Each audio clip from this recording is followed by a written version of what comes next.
feeling like you're calling, good to feel the sun.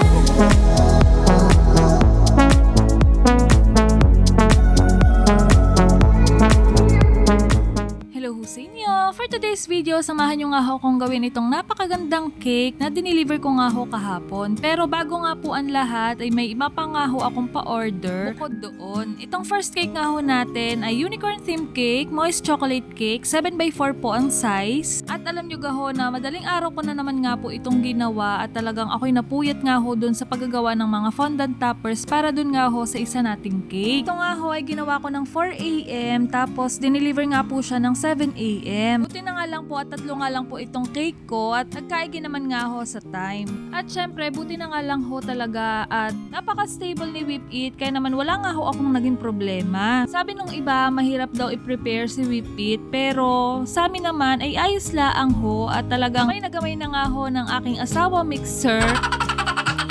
Pagmimix nga ho kay Whip It. Yes po, siya nga po ang nagmimix ng aking mga icing at siya din nga ho ay nagbe-bake ng aming mga cake. Napakalaking tulong talaga pag nga ho may katuwang tayo sa ating trabaho dahil napapadali nga ho ang ating mga gawain. Ay wag lang ho talagang maaabutan ng ligalig. Sasabihin na naman ng aking asawa, itapik ko na naman nga ho siya.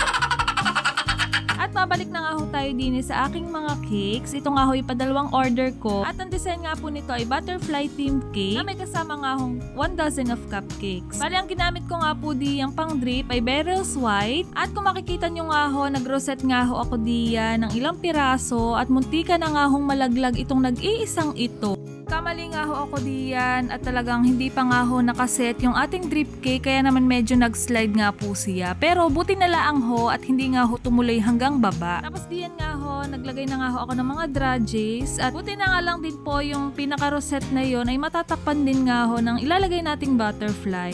Laking pasalamat ko talaga na hindi siya nag-slide hanggang baba kasi naku, ang hirap mag-repair. Ako talaga hirap na hirap ako pagka nga ho nasira yung aking cake at kung pwede na nga lang ho ay gumawa na laang ng bago at napakahirap nga ho pag talagang nasiraan ka ng cake. Kasi pag ni-repair nga ho, ang daming masasayang na icing, syempre i-scrape mo yan lahat. Lalong-lalo na nga ho sa mga drip cake, talagang napakahirap nga ho mag-repair. Dalas na dalas ko nga ho yan noon nung nasiraan nga ho ako ng isang cake na may drip. At Diyos ko, nako, parang hindi ko na caring ulitin pa. Kaso wala na nga hong time kaya no choice ako at ni-repair ko na nga lang po. Tapos ito na nga ho yung ating napakagandang cake na talaga namang gandang-ganda din nga ho ako. Kaso ito nga ho yung cake na hindi ko na talaga na video kung paano ko siya ginawa, kung paano ko ginawa yung mga fondant details kasi gusto ko talaga mag-focus at paragang pagka may camera ay samot-saring kapalpakan ang nagagawa ko. At ito na nga ho yung final outcome ng ating napaka-cute na cake. Ito nga po pala dapat ay may crystal ball pero hindi ko na nga ho siya na-achieve kasi nakadalawang order talaga ako sa Shopee at puro basag yung dumadating sa akin. Kaya naman nag-return refund na lang tayo kay seller. At ayan na nga ho, pagkatapos ko nga hong ilagay yung mga details ay agad ko naman nga hong binax at kami nga ho ay magdi-deliver na. Yan nga ho ay dineliver namin sa Janica's Restaurant dyan nga po sa Buhay na Sapa. Alam nyo ba na napakagandang place din nga po nito sa kahit anong event. Kami nga ho ay na-late pa dyan ng 10 minutes at nakakahiya talaga kay client. Pero buti na lang ay wala pa nga hong bisita nung kami ay dumating. Nag-request lang talaga si ma'am ng mas maaga para nga ho sa picture taking. At yan nga ho yung setup diyan sa Janica's Restaurant na talaga namang napakaganda.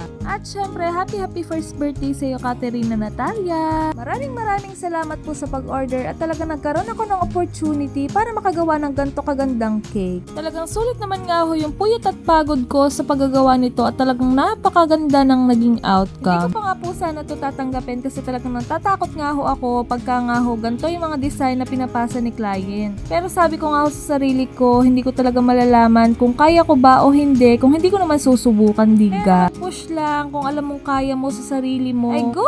Opportunity iyan at hindi dapat palagpasin. At yun lang for today's video. Babosh!